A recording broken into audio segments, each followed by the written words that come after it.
tuned in to the Andrew Lawton Show.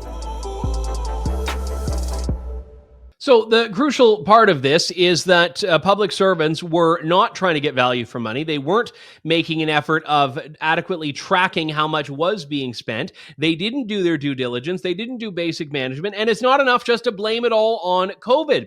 And this is what the government has tried to do. And you could even see in the Liberal questions that were being put to Karen Hogan this morning on committee, they were trying to just pass the buck anywhere and everywhere but on the government. So at a certain point, CBSA is going to be made out to be the fall guy, and some lowly bureaucrat's going to be made to be the fall guy. But it really is the government that has to own this, because the bureaucrats were implementing a government program, this unnecessary app, which we're just talking about the mismanagement of it, not even the fundamental question of whether this app was just and constitutional and violated people's civil liberties, which I suspect it did. But that wasn't part of what the Auditor General was delving into. But the real takeaway here, even with the benefit of hindsight, she could not adequately figure out the cost of this thing. She could not adequately figure out how much Canadians spent on this. She did her best, came up with a figure of around $60 million, way more than the $54 million that was initially said, and way more than the $80,000 it was supposed to be. But she's had to do some guesswork because of how shoddy the records are. Aaron Wudrick is the head of the domestic policy program over at the Macdonald-Laurier Institute and joins me on the line now.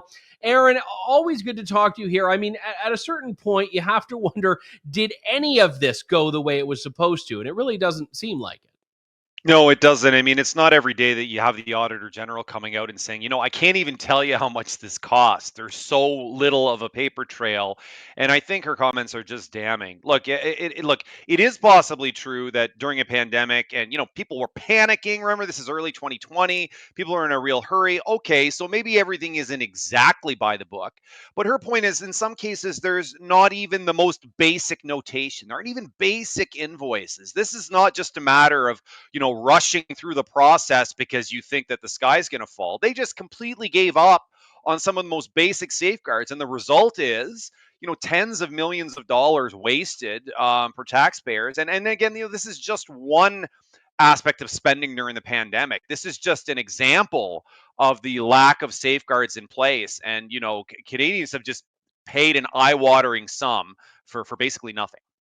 Yeah, and I mean, obviously she was focused just on ArriveCan here, but I have to assume, and you would know this better than I would given your work, but I have to assume that there is underneath this revealing, I think, a bigger problem with procurement in Canada, because something jumps out here and says that this to me is not an aberration. This is probably business as usual. The fact that there's an entire company set up that doesn't produce anything, that just cashes a huge fat check and then finds other people to do the work, strikes me as evidence that this is pretty much business as usual in Ottawa. Yeah, it's a serious problem. And there's a bunch of layers, I would say, with respect to procurement that are the problem. I mean, you do have this sort of basic ignorance of the rules. You have people issuing, sole source contracts when they should be open to competitive bids. You also have, in a lot of areas, very sort of strange political layers to, rather than getting sort of the best bang for your buck, and I'm thinking particularly for military procurement, you have government trying to fiddle with making sure that, well, they got to be made in Canada, and they have to create certain number of jobs in this region. And if anyone who's followed, for example, our disastrous shipbuilding program, I mean, if you think wasting $50 million on a phone app is bad, wait till you hear about the tens of billions of dollars that we're getting for not receiving ships yet. I mean, these are just eye-watering sums of money, and procurement in this country is badly broken. There needs to be a real top to bottom rethink about how we can ensure this process is fair, it's competitive, and it is immune from political interference. Yeah, and I think that is where we get to the point here of whether this was a bureaucracy run amok, or is this something that is laid at Justin Trudeau's feet? Now, there's an argument that Justin Trudeau has to own what the bureaucracy does when they're implementing his strategies, but what's your read on that from what's come out so far? Well, they certainly, as you mentioned, they're trying to barge pull away from this, and I mean, part of that is just basic politics. This is a government that's in very deep trouble in the polls, so they're not obviously looking to take ownership of any more problems. But there's no getting around it. I mean, you are responsible at the political level for the mistakes of the department underneath you, and that's one of the questions that I have here. Is the money's already gone, and that's unfortunate. But will there be any consequences? Is anybody going to get fired? Is anybody going to get reprimanded? Is any minister going to resign for this? I think is something that's extremely frustrating for a lot of Canadians right now, is that even when you make mistakes, it used to be just assumed that someone would take responsibility. There would be some consequence to failure or stealing or mismanagement. We don't have that anymore. We have, the best you're going to get is a minister go out solemnly before the cameras and say, I take full responsibility. And then they won't do anything. They'll just say those words, and they sort of, that's almost worse doing it that way, Andrew, because it deprives them of any meaning. What is the point in saying you take responsibility if there's just no consequence other than having to say the words? Yeah, and I don't want to compare apples to oranges here, because there was a lot going on with ad scam back in the day that I have not seen evidence of here. But just to compare the numbers here, the ad scam was, I think, about $2 million in contracts without a proper bidding system. With ArriveCan, we're talking about something that went up to $60 million.